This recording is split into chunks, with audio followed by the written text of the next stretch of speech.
PMC ప్రేక్షకులందరికీ నమస్కారం. భిన్నంగా ఆలోచించు కార్యక్రమానికి స్వాగతం. నేను మీ స్నేహ. ప్రతి వారంలానే ఈ వారం కూడా భిన్నంగా ఆలోచించు కార్యక్రమంలో సరికొత్త కొటేషన్స్ మీ అందరి ముందుకు తీసుకొని వచ్చేసాను. దానికి చక్కని వివరణ ఇవ్వటానికి మనతో పాటు ఉన్నారు ప్రకృతి మహేష్ గారు. మరి సార్తో మాట్లాడిద్దాం. నమస్తే సార్. నమస్తే స్నేహ గారు. వెల్కమ్ బ్యాక్ టు పిఎంసి ప్రేక్షకులందరికీ. చాలా రోజుల తర్వాత మళ్ళీ మనం భిన్నంగా ఆలోచించు ఎపిసోడ్ చేసుకుంటున్నాం కొత్త కొటేషన్స్తో. ఎగ్జాక్ట్లీ. ఈ మధ్య మనకి భిన్నంగా ఆలోచించు కొటేషన్స్ చిన్న గ్యాప్ వచ్చింది కదా. సో మరి ఆ గ్యాప్ కవర్ చేస్తూ నేనింతే మళ్ళీ కొంచెం హోల్డ్లో పెడుతూ మరి భిన్నంగా ఆలోచించు కొటేషన్స్తో రెడీగా ఉన్నాను సార్. మరి మన ఫస్ట్ కొటేషన్ చూద్దాం. ఎదిగిపోయా అనుకునేవాడికి ఏ జ్ఞానంతోనూ పని లేదు. ఎప్పుడూ ఎదుగుతూనే ఉండాలి అనుకునేవాడు ఎప్పుడూ జ్ఞానం పెంచుకుంటూనే ఉండాలి. ఎప్పుడూ సాధనలో ఉండాలి. సార్ మామూలుగా మనకి ఎంత తెలిస్తే అంత నాకు మొత్తం తెలిసిపోయింది అనుకుంటారు కదా. ఎస్, తెలుసుకుంటున్న కొద్దీ ఇంకా ఏదో ఉంది అనుకునే వాళ్ళు చాలా ఎక్కువ నేర్చుకుంటారు. అవును. ఎదిగిపోయే అనుకునేవాడికి ఏ జ్ఞానంతో పని లేదు అంటే ఇంకా దానికి మీనింగ్ ఏంటి సార్? ఇంకా వాడికి ఎక్కువ తెలుసుకోవడానికి ఉంది కదా, మరి జ్ఞానంతో పని లేదని ఎట్లా అంటారు? అంటే ఎదిగిపోయా అనుకుంటున్నాడు కదా, అంటే ఇంకా వాడికి ఏం అవసరం లేదు. అంటే వాడికి వినే ఇంట్రెస్ట్ ఉండదు. ఓహో, ఓకే, ఆ పాయింట్ ఆఫ్ వ్యూలో చెప్పారు. Yes. Okay, fine. సో కొద్దిమంది ఆల్రెడీ మాకు చాలా తెలిసిపోయింది అనుకుంటుంటారు, చాలా వచ్చు మాకు. ఇంకా వాళ్ళ డెవలప్మెంట్ అక్కడితో ఆగిపోతుంది. చాలా డెవలప్ అయిపోయాము, రిటైర్ అయిపోయాము, ఏముంది లైఫ్. అందరూ రిటైర్మెంట్ తర్వాత యాక్చువల్ లైఫ్ మొదలు పెడతారు. అవును. రిటైర్మెంట్ తర్వాత కొత్తగా ఇప్పుడు మోడీ ఉన్నారు, రిటైర్ అయిపోయారేంటి ఆయన 70+, 74 ఐ థింక్. అండ్ ఇంకా స్టిల్ వర్కింగ్. మన దగ్గర జనరల్గా 56, 60కి రిటైర్ అయిపోతున్నాం, అయిపోయింది జీవితం, చాలా చేసేసాము. అసలు యాక్చువల్గా పొలిటికల్ పీపుల్కి హయ్యర్ పోస్టులు ఆఫ్టర్ ఆల్మోస్ట్ 60, 70స్లో వస్తుంటాయి. సీఎం పోస్టులు, పిఎం పోస్టులు చాలా మందికి 60 తర్వాతనే వస్తుంటాయి. ఆ ఏజ్లో కూడా వాళ్ళు రెడీగా ఉంటారు. సో మనమే చాలా అయిపోయింది, ఇంకా చాలు అనుకున్నవాడు ఇంకేం తెలుసుకునే అవసరం లేదు. అలా కాదు, నేను ఎప్పుడు ఎదుగుతూనే ఉండాలి. ఇది ఒక ప్రయాణం. ఎదుగుదల అనేది ఒక ప్రయాణం, ఒక ఫుల్ స్టాప్ కాదు. నేను ఒక ఇంజనీర్ అయిపోయాను చాలు, ఒక డాక్టర్ అయిపోయాను చాలు, ఒక సాఫ్ట్వేర్ ఇంజనీర్ అయిపోయాను ఇంకా చాలు జీవితం అనుకున్నవాడికి ఇంకేముంది, అక్కడితో ఆగిపోతాడు. వాడికి నేర్చుకునే ఒక తత్వం ఉండదు. అలా కాదు, నేను ఎప్పుడు ఎదగాలి అని ఒకవేళ అనుకుంటే, అలాంటి భావన ఉంటే వారికి నేర్చుకునే తత్వం వస్తుంది. వారు తప్పనిసరిగా నేర్చుకోవాలి. ఎప్పుడు ఎదుగుతూనే ఉండాలి అనుకుంటే తప్పనిసరిగా ఎప్పుడు విద్యార్థిగానే ఉండాలి, నిత్య విద్యార్థి. ప్రతిసారి చివరి రోజుల వరకు కూడా ఎప్పుడు చదువుతూనే ఉన్నారు. అవును. మనమే చాలా తెలిసిపోయినాయి అనుకుంటూ చాలా వాగేస్తుంటారు. సారు ఎప్పుడు చదివేవాడు, నాకు చాలా సర్ప్రైజింగ్గా అనిపించేది. ఆయన ఎప్పుడో ఎన్లైటన్మెంట్ వచ్చినవారు, ఇప్పుడు రాసిన వాళ్ళ పుస్తకాలు కూడా చదివేవాడు. ఇప్పుడు కొత్తగా ఎవరో రాసింటారు పుస్తకాలు, వాళ్ళు కొత్తగా యోగి అయింటారు, వాళ్ళు మంచి పుస్తకం రాసింటారు, తీసి చదువుతూ ఉంటారు. ఒకసారి పూణేలో నేను మా ఇంట్లో ఉన్నప్పుడు వచ్చాను. నా టేబుల్ మీద ఒక 2 కొత్త పుస్తకాలు ఉన్నాయి. చూసి అడిగారు, నాకు ఇస్తావు ఈ పుస్తకాలు, నేను చదువుదాం అనుకుంటున్నాను.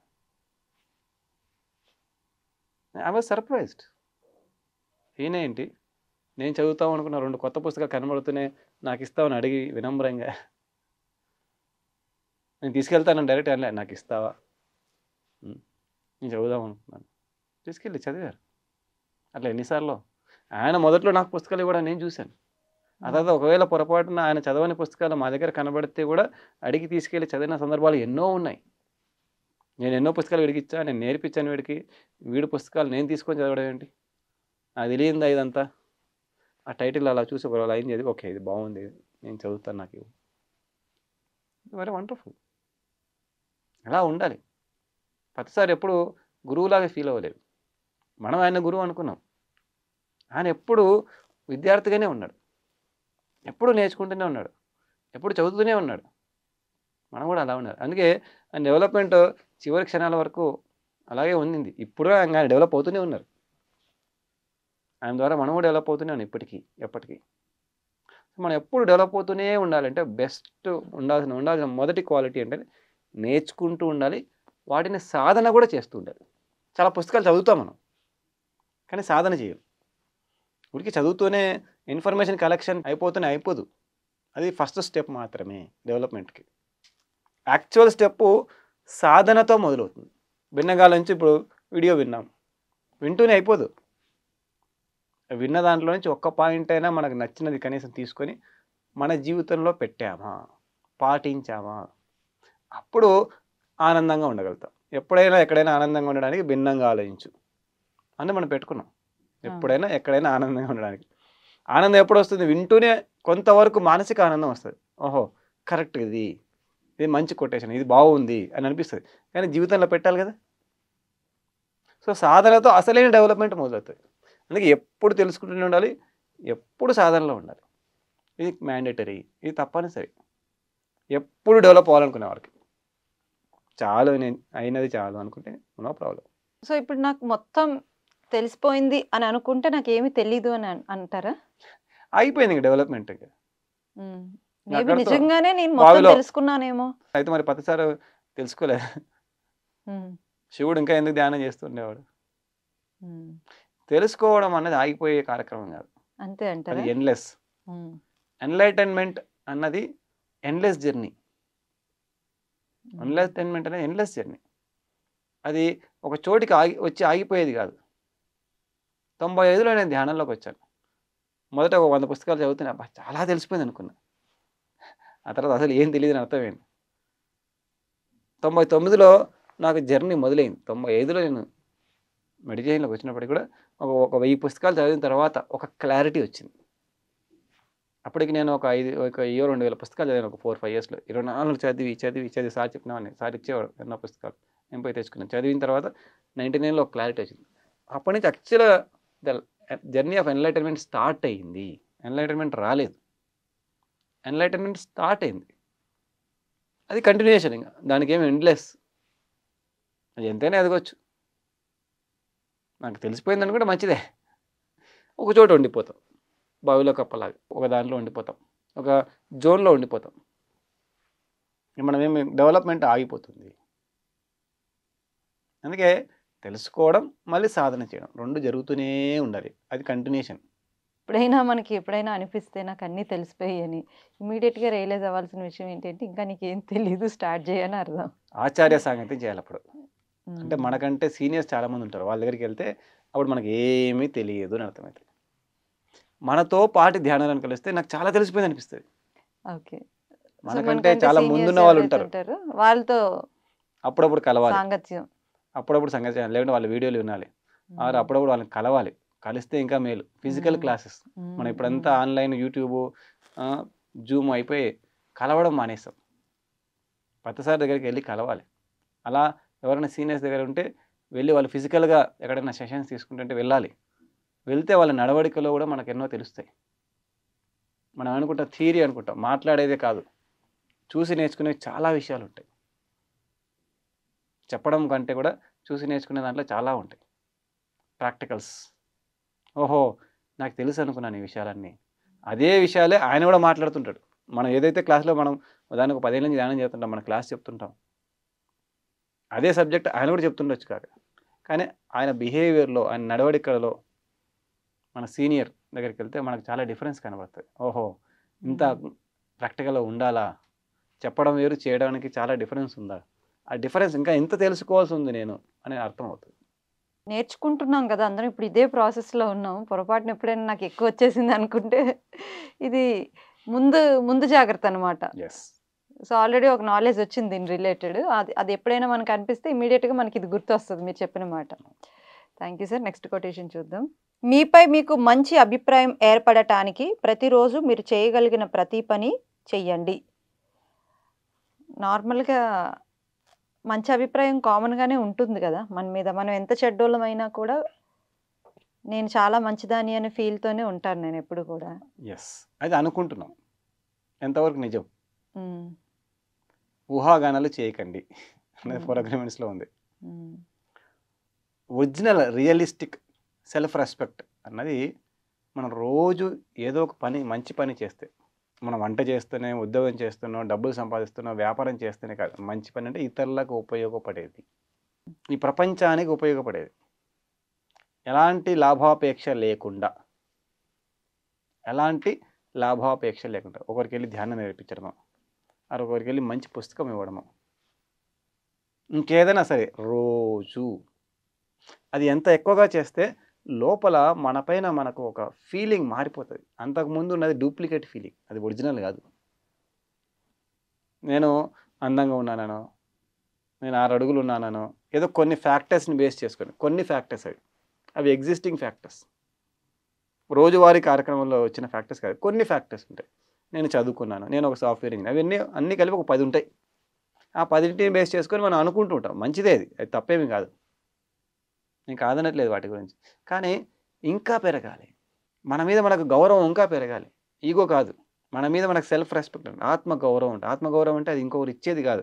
మన యొక్క నడవడిక ద్వారా, మన విధానం ద్వారా మనపై మనకు వచ్చే ఒక ఆత్మవిశ్వాసం, ఒక ఫీల్ గుడ్, అది రావాలి. అది ప్రాక్టికల్ రావాలి, నిజంగా రావాలి.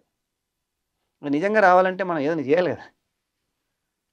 మన బుర్ర మన కళ్ళనే నమ్ముతుంది, నిజాలనే నమ్ముతుంది. అవును, కొద్ది రోజులు ఊహాగానాలు నమ్ముతుంది, కొద్ది రోజులు. ఆ తర్వాత ప్రశ్నిస్తుంది, ఏం చేసావు అని. ఒక 6 నెలలు మనకు బాగానే ఉంటుంది. 6 నెలల తర్వాత, సంవత్సరం తర్వాత మనం ఏం చేయలేదనుకోండి, అప్పుడు అందరూ ఉద్యోగం చేస్తాను, నేను ఉద్యోగం చేశాను, ఏం చేస్తాం.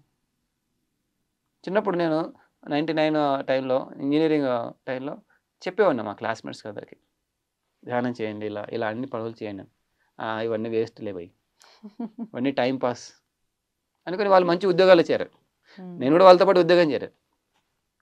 గత 25 సంవత్సరాలుగా నేను ఉద్యోగం చేస్తున్నాను, వాళ్ళు ఉద్యోగం చేస్తున్నారు. వాళ్ళు పెళ్ళిళ్ళు చేసుకున్నారు, నేను పెళ్ళిళ్ళు చేసుకున్నాను. వాళ్ళు పిల్లలు కన్నారు, నేను పిల్లలు కన్నారు. ఇప్పుడు వచ్చి కలిసి వాళ్ళు, నీకు మాకు చాలా డిఫరెన్స్ ఉంది భయ్. అప్పట్లో నేను చెప్పినా వినలేదు, ఇప్పుడు కనీసం మా పిల్లలైనా వింటే బాగుంటుందని మా పిల్లల్ని మీ దగ్గర తీసుకొస్తున్నారు. ఇప్పుడు వచ్చి వాళ్ళ పిల్లల్ని చేర్పిస్తున్నారు మన దగ్గర. మేము నువ్వు చేసేవన్నీ మేము చేస్తున్నాం, కానీ నాకు నీకు చాలా డిఫరెన్స్ ఉంది. అదే ధ్యానము, అదే extra work, social work, spiritual work. అందరూ ఉద్యోగాలు చేస్తాం, అందరూ వ్యాపారాలు చేస్తాం, అందరూ డబ్బులు సంపాదిస్తాం. ఒక టైం తర్వాత, లాంగ్ గ్యాప్ తర్వాత నేనేంటి అని వెనక్కి తిరిగి చూసుకుంటే ఏమీ ఉండదు. Who am I? జాబ్ హోల్డరా? చిన్నప్పుడు మనకు నేర్పించారు, హూ ఆర్ అంటే ఆమె డాక్టర్. ఆ తర్వాత వాట్ నెక్స్ట్? ఈ ప్రపంచంలో డాక్టర్లో కొదవేమీ లేదు ఇప్పుడు. What next? There is nothing. ఆమె ఇంజనీర్, నేను అప్పుడు ఇంజనీర్ అని చెప్పుకున్నాను గొప్పగా. What next? What more? ఇప్పుడు ఇంజనీర్ల ప్రతి ఇంట్లో ఇంజనీర్ ఉన్నారు. ఇప్పుడు ఇంజనీర్లు మాత్రమే ఉన్నారు, డిగ్రీ హోల్డర్లు తక్కువైపోయారు. ఎగ్జాక్ట్లీ, అవును. నేను బీఎస్సీ అనే వాళ్ళు ఇప్పుడు ఎక్కువైపోయారు, వాళ్ళకే ఇప్పుడు డిమాండ్ ఉంది. So what more? ఏది ఎక్కువ అనేది ఇప్పుడు అదే మనం చేయాల్సిన రోజువారీ కార్యక్రమం. నాట్ ఓన్లీ అంటే ఎవ్రీడే దినచర్యలు కాదు, ఈ యొక్క ప్రపంచానికి మనం చేయగలిగే చర్యలు ఏంటి, మంచి పనులు ఏంటి, అవి సెలెక్ట్ చేసుకోవాలి. మనం చేయగలిగే ఎన్నో ఉంటాయి. డబ్బుతో సంబంధించినవి ఏంటో వాళ్ళకి అవసరం లేదు. మన దగ్గర బాడీ ఉంది, మన శరీరంతో కష్టపడి ఏదో చేయగలిగినవి ఉంటాయి. ఒక పిరమిడ్కి వెళ్ళి రోజు క్లీన్ చేయొచ్చు, బండలు తుడచవచ్చు, తప్ప? పిరమిడ్ డబ్బులు మనం ఇవ్వలేకపోవచ్చు, కానీ పిరమిడ్కి వెళ్ళి క్లీన్ చేయొచ్చు కదా. ఆ విషయం ఎవరు చెప్పాల్సిన అవసరం లేదు. కడతాలకి వెళ్ళాం, పిరమిడ్కి వెళ్ళాం, పిరమిడ్ బాగుంది, అందరూ బాగుంది అనేవాళ్ళే, కానీ ఆడు తూడ్చేవాడు గొప్పవాడు. చెప్పకపోయినా, అడక్కపోయినా అక్కడ ఏదో ఒక పని చేసి వచ్చేవాడు గొప్పవాడు నా దృష్టిలో. ఎవరు చెప్పే అవసరం లేదు, అది మన యొక్క సెల్ఫ్ ఇంట్రెస్ట్తో చేయాలి. ఇంకెవరో చెప్పితే చేస్తాను, అడిగితే ఏదో చేస్తాను, అది కాదు. సెల్ఫ్ ఇంట్రెస్ట్తో ఎవ్రీ డే కనీసం కొన్ని గంటలు, 1 గంట, 2 గంటలు, 5 నిమిషాలు, 10 నిమిషాలు ఎవ్రీ డే మనం చేస్తూ వెళ్తే మన మీద మనకు వచ్చే ఫీలింగ్ వేరే ఉంటుంది. ఒక అద్భుతమైన ఫీలింగ్ వస్తుంది. అలాంటి మంచి ఫీల్ రావాలంటే చేయాలి. నేను ఎక్కువ బయట పీపుల్తో ఇంటరాక్ట్ అవుతాను కదా, ఎందుకంటే నా జాబ్ అలాంటిది. కొత్త కొత్త వాళ్ళని కలుస్తూ ఉంటాను. సో నాకేమనిపిస్తుంది అంటే, వీళ్ళు సెల్ఫ్ చెక్ చేసుకోరా అనే ఒక డౌట్. అంటే కొంతమందిని చూసినాక వీళ్ళు సెల్ఫ్ చెక్ చేసుకోరా, వీళ్ళు ఎలా ఉంటున్నారో వీళ్ళకి అర్థం కావట్లేదు, ఎలా బిహేవ్ చేస్తున్నారో వీళ్ళకి అర్థం కావట్లేదా అని చాలా పర్సన్స్ మీద నాకు వచ్చిన అభిప్రాయం ఇది. ఐ డోంట్ నో ఇది ఇట్లా జడ్జ్ చేయడం కరెక్ట్ రాంగ్ నాకు తెలీదు. సెల్ఫ్ చెక్ అంటేనే స్పిరిచువాలిటీ. అక్కడి నుంచి యాక్చువల్ స్పిరిచువాలిటీ మొదలవుతుంది. ఆత్మ విమర్శ మొదలైందంటే స్పిరిచువాలిటీ మొదలైంది. అసలు సెల్ఫ్ చెక్ చేసుకోలేని వాళ్ళకి ఈ పాయింట్ కనీసం అర్థం కూడా కాదు అని నేను అభిప్రాయపడతాను. ఎందుకంటే చాలా కాదు. మందితో ఒకసారి సెల్ఫ్ చెక్ చేసుకోండి. మీరేంటి, మీరు ఎలా మాట్లాడుతున్నారో మీకు అర్థమవుతది అంటే, నాకు అవసరం లేదు. ఎందుకు చేసుకోవాలి? I'm perfect. నేను కరెక్ట్‌గానే ఉంటాను. నేను తప్పు చేయను. బట్ చేస్తున్నవన్నీ ఇబ్బంది పెట్టే పనులే. వాళ్ళు వాళ్ళు చేస్తున్న ప్రతి పని వెనకాతల ఒక పర్సన్ బలైపోతా ఉంటారనమాట. ఇబ్బంది పడతా ఉంటారు. బట్ వాళ్ళు కరెక్ట్ అని ఫీల్ అవుతూ ఉంటారు. మరి అలాంటి వాళ్ళకి ఈ కొటేషన్ అయితే వర్తించదు సార్. ఎందుకంటే రియలైజేషన్ ఏ లేదు. కొటేషన్ అయినా సరే హ్మ్. శ్రద్ధ ఉన్నవాడికే. హ్మ్. శ్రద్ధ ఉన్నవాడికే జ్ఞానం లభిస్తుంది. అన్ని హ్మ్. కొటేషన్‌లు. హ్మ్. ఏ కొటేషన్ అని చెప్పండి. భిన్నగాల నుంచే కాదు, ఏ భగవద్గీత అయినా కానివ్వండి, రామాయణం కానివ్వండి, అన్నీ కూడా ఎవరికైతే ఇంట్రెస్ట్ ఉంటుందో, ఎవరికైతే శ్రద్ధ ఉంటుందో వాళ్ళకు మారడానికి మాత్రమే. సిద్ధమై వస్తున్నారో యెస్. వాళ్ళ కోసం మాత్రమే. అంతే. చెవిటివాడి ముందు వాళ్ళని శంఖ ఊదడం. వదిలేయాలి. అంతే, మనం ఏం చేయలేం. హ్మ్. ఎవరిని మనం ఏం మార్చలేము.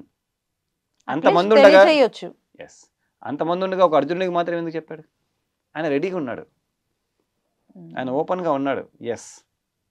నేను సిద్ధంగా ఉన్నాను నేర్చుకోవడానికి. మీరు చెప్పండి. నాకు దారి చూపించండి. సిద్ధంగా ఉన్నవాడికి మనం ఏమైనా చేయగలుగుతాం. అదర్వైజ్ మనం ఏం చేయలేం. సొంత పిల్లల్ని కూడా మనం మార్చలేం. బయట వాళ్ళని ఏం మారుస్తాం? పిల్లల్ని కూడా మార్చలేం. కుదరదు. వసతులు ఏర్పాటు చేయగలుగుతాం. ఒక లైబ్రరీ ఏర్పాటు చేయగలుగుతాం. ఒక పిరమిడ్ ఏర్పాటు చేయగలుగుతాం. వచ్చి ధ్యానం చేసుకోవాలా? ఎవరిష్టం వారిది. మెగా పిరమిడ్ కట్టాము. ఏం చేయగలుగుతాం? మెగా పిరమిడ్ కట్టాము అనే ఇన్ఫర్మేషన్ అందరికీ ఉంది. వచ్చి ధ్యానం చేసుకోవాలి. ఎవరు చేసుకోవాలి? శ్రద్ధ ఉన్నవాడు చేసుకుంటాడు. ఎన్నిసార్లు చెప్తాం? కట్టి 10 ఏళ్ళు అయిపోయింది. ఎన్నిసార్లు చెప్తాం? గుడి ఉంది, రావాలి, చేసుకోవాలి ధ్యానం. సో ఎవరి శ్రద్ధను బట్టి వారు వింటారు. లేనివాడు మనం ఏం చేయలేం. అన్ని కొటేషన్లు, అన్ని జ్ఞానాలు కేవలం శ్రద్ధ ఉన్నవాడికి మాత్రమే. అదే నాకు డౌటొచ్చింది. వీళ్ళు కనీసం తెలీదు గదా! ఇలా వాళ్ళు ఎలా బిహేవ్ చేస్తున్నారో వాళ్ళకి తెలియనప్పుడు మనం ఎన్ని సార్లు తెలియజేసినా, ఏ మంచి పని జేయండి. మీరు మీరు మంచిగా అంటే వాళ్ళు ఆ వర్డ్ కూడా యాక్సెప్ట్ చేయలేని మన వాళ్ళని టైం ఏం వేస్ట్. చేయాలి? టైం వేస్ట్ వదిలేయడమే. Perfect sir. ఆకలిగా ఉన్నవాడికి పెడితే చాలు. సో, కంప్లీట్‌గా ఇది ఎవరైతే మారడానికి సిద్ధంగా ఉన్నారో, బట్ వాళ్ళు ఎలా ఎళ్ళాలో తెలీదు. బట్ రెడీ ఉంటారు. Yes. బట్ అలాంటి వాళ్ళ కోసం ఈ కొటేషన్స్. అంతే. ఒక మార్గనిర్దేశకంలాగా. అంతే. Perfect sir. మరొక కొటేషన్ చూద్దాము. మన లక్ష్యం ఒక్కటి. ఎప్పుడైనా, ఎక్కడైనా ఆనందంగా, ఆత్మవిశ్వాసంతో జీవించటం. మీ లక్ష్యమా? మన లక్ష్యమా? అందరి లక్ష్యమా? ఎందుకంటే ఒక్కొక్కరికి ఒక్కొక్క లక్ష్యం ఉంటది. కొంతమందికి ఓ పెద్ద విల్లా కట్టాలని లక్ష్యం. కొంతమందికి బెంజ్ కార్ కొనాలని అవును. లక్ష్యం. సరే బెంజ్ కార్ కొన్నాక ఏం చేస్తారు? ఆ బెంజ్ కార్‌లో కూర్చొని హ్యాపీగా రోడ్ మీద డ్రైవ్ చేస్తా అది ఉంటారు. ఇప్పుడే హ్యాపీగా ఉండొచ్చు. మీరు హ్యాపీగా లేరనుకోండి బెంజ్ కార్ కొన్నాక ఏం చేస్తారు? అంటే నా హ్యాపీనెస్ బెంజ్ కార్‌తో ఉందని ఫీల్ అయితే ఎంతసేపు ఉంటుంది? ఇష్టం ఉన్నంత సేపు ఉంటది. కొద్దిసేపు ఉంటుంది. ఒక హ్మ్. రోజు, 2 రోజులు. హ్మ్. సో అదే హ్యాపీగా బెంజ్ కార్ కొనుక్కున్నాను అనుకోండి. నేను హ్మ్. బెంజ్ కార్ కొనొద్దని చెప్పట్లే. హ్యాపీగా కొనుక్కోండి. హ్యాపీగా కొనుక్కొని హ్యాపీగా ఉండటానికి తేడా ఏంటి సార్? చాలా డిఫరెన్స్ ఉంది. ఏంటి ఆ డిఫరెన్స్? సో ముందు ఏడ్చుకుంటూ కొంటాం. కొన్న తర్వాత ఈ బెంజ్ కార్‌కి ఏమవుతదో ఏమో! ఇంత కష్టపడి కొన్నాను కదా! హ్మ్. హ్మ్. పొరపాటున గీత పడింది కొన్నాక. హ్మ్. ఎవడో వచ్చి ఏదో తగిలాడు. పెయిన్ వస్తది ఎక్కడో. చాలా పెయిన్ వస్తది. బెంజ్ కారు ఎంత కష్టపడి సాధించాను ఈ బెంజ్ కారు. హ్మ్. ఆ! బెంజ్ కారు ముఖ్యమా? మనం ముఖ్యమా? అప్పటికి బెంజ్ కార్ ముఖ్యం అని ఫీల్ అవుతారు ఆ! సార్ కొత్త సో కాబట్టి. కొత్త. ఆ తర్వాత అదే రోత అవుతది. కొత్త ఒక వింత, పాత ఒక రోత. అవును. కరెక్ట్‌గా 6 నెలల తర్వాత బెంజ్ కారు మీద వ్యామోహం పోతది మనకి. అన్నీ 6 నెలలే. 3 నాళ్ళ ముచ్చట. ఏదైనా సరే. సో అది ఉన్నా మంచిదే కాదనట్లే. బెంజ్ కారు కొనుక్కోండి, విల్లా కొనుక్కోండి, ఇంకేదైనా కొనుక్కోండి, షర్ట్ కొనుక్కోండి, ఇంకేదైనా కొనుక్కోండి. కానీ ముందు నుండే ఆనందంగా ఉండండి. ఆత్మవిశ్వాసంతో ఉండండి. అప్పుడు అది ప్లస్ పాయింట్ అవుతది. అంటే డబ్బులు లేకుండా, మంచి ఇల్లు లేకుండా, కార్ లేకుండా ఎక్కడి నుంచి వస్తది సార్ ఆనందం? ఆ! కష్టాలొచ్చినప్పుడు ఎక్కడి నుంచి వస్తాయి? డబ్బులు రావు ప్రాపర్‌గా. రమణ మహర్షి దగ్గర ఏమున్నాయి? ఏం లేవు. పోనీలెండి. రమణ మహర్షి దగ్గర చాలా రిచ్ ఆయన. ఒక గోచి ఉండేది. వేమన దగ్గర ఏమున్నాయి? బుద్ధుడి దగ్గర ఏమున్నాయి? ఆయన ఉన్నవే వదిలేసాడు ఆయన. పత్రిసారి దగ్గర ఏమున్నాయి? మనందరం సార్ చుట్టూ తిరిగాం కదా! అవును. సార్ వస్తే సార్ హైదరాబాద్ పరిగెత్తు. ఎప్పుడొస్తున్నారు సారు? ఎక్కడొస్తున్నారు? ఎలా వస్తున్నారు? సార్‌ని చూస్తే సార్ చేయకండితే సార్ దగ్గర ఏముంది? బెంచ్ కార్ ఉండిందా? మ్మ్. లేదు కదా. మరి సార్కి లేని మనకెందుకు? సారు పరిగెత్తనే వాటి కోసం మనం ఎందుకు పరిగెత్తాలి? మరి సార్ శిష్యులం అంటాం కదా, మనమంతా pyramid masters, senior most great pyramid masters. మనకు సారే దైవం, సారే గురువు, అపర గురువు, జగద్గురువు పత్రిజీ మనకి. మరి సార్కి లేని మనకెందుకు? సారు పరిగెత్తన వాటి కోసం మనం ఎందుకు పరిగెత్తున్నాం? సార్ ఉండటానికి ఒక మంచి ఇల్లు కావాలి కదా సార్. అవును, సార్కు ఉండిందా? ఆయన జగద్గురువు సార్. అందరం సార్ గురువు అనుకుంటున్నాం, సార్ ఆదర్శం అనుకుంటున్నాం. వస్తే కాదనిలేదు, సార్ వచ్చినాయి కాదనిలేదు, సార్కి మనం కారు ఇచ్చాము కాదనలేదు, వద్దనలేదు, వచ్చింది. కానీ అడగలేదే కారు. సార్ కారు కోసం పరిగెత్తలేదే. సార్కి మనం ఒకసారి అదేదో ఇచ్చాం, క్యారవాన్ ఇచ్చాం. సార్ ఎక్కి నీకు అవసరమా ఇది అన్నాడు. అవసరం అన్నాడు. ఎక్కి చూసి ఆ రోజు చూసాను, అందరం ఎక్కాం. సార్ ఫస్ట్ రోజు కడతాలో వచ్చి ఎక్కి చూసిన తర్వాత ఆయనకి పెద్ద ఆనందాన్ని ఇవ్వలేదు అది,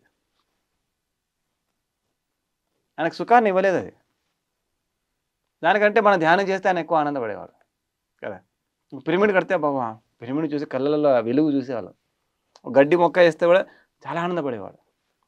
గడ్డి మొక్కను చూసినప్పుడు పడే ఆనందం కూడా ఆయనకు మనం క్యారవాన్ ఇచ్చినప్పుడు నేను చూడలేకపోయా. అది ఒక యోగి లక్షణం. అది ఎక్కడైనా ఉంటుంది కదా, గడ్డి మొక్క మన రోజు ఆనందంగా ఉండొచ్చు. సో మనం సారే మనకు ఎగ్జాంపుల్ అనుకుంటే, మరి సార్ ఏం చేస్తానో అది చేద్దాం. వస్తే బెంచ్ కార్ కాదన్నాను నేను. ఇప్పుడు నాకు కూడా మీరు బెంచ్ కార్ ఇస్తుంటే నేను కాదన్న, హ్యాపీగా తీసుకుంటాను. కానీ రాకముందు నుండే నేను హ్యాపీగా ఉంటాను, ఆత్మవిశ్వాసంగా ఉంటాను. నా ఆత్మవిశ్వాసం బెంచ్ కార్లో లేదు, నా ఆనందం బెంచ్ కార్లో లేదు. నా ఆనందం నా చేతుల్లో ఉండాలి, నా ఆత్మవిశ్వాసం నా చేతుల్లో ఉండాలి. అది అప్పుడు నేను ఎక్కడైనా సింహంగా ఉంటాను. లేదంటే బెంచ్ కార్లో ఉంటేనే సింహం, అయితే బోన్లో ఉండే సింహం అవుతుంది. విల్లాలో ఉంటేనే సింహం, సింహం ఎక్కడైనా సింహమే. ముందు సింహంగా కండి, ముందు పత్తిసారిగా కండి, ఆ తర్వాత వస్తే కాదనేది లేదు. ఇప్పుడు ఆనందంగా ఉండి ఇల్లు కావాలనుకోవచ్చా? అనుకోండి, ముందు ఆనందంగా ఉండండి, ముందైతే ఆనందంగా ఉండండి. సో ఇల్లుతో ఆనందం అన్నది కాకుండా నీడ్ అన్నది పెట్టుకోవాలి. పెట్టుకోండి, ఏదైనా పెట్టుకోండి, ఇంకేదైనా పెట్టుకోండి, కానీ ముందైతే ఆనందంగా ఉండండి. ఇప్పుడు ఇక్కడ ఆనందంగా ఉండండి, ఇప్పుడు ఇక్కడ ఆత్మవిశ్వాసంగా ఉండండి. వచ్చే కాదనకండి, నేను కాదన వద్దని చెప్పమని చెప్పట్లేదు. ముందే ఆనందంగా ఉండొచ్చు కదా. ఎలా ఉంటాం సార్? అదే మరి ఆత్మజ్ఞానం అంటే అదే. రోజు చెప్పుకునే ఆత్మజ్ఞానం. మనమంతా ధ్యానంలో ఉంటాం, ఎలా అనే ప్రశ్న రాకూడదు మనకి. ఆత్మజ్ఞానం అంటేనే అది కదా.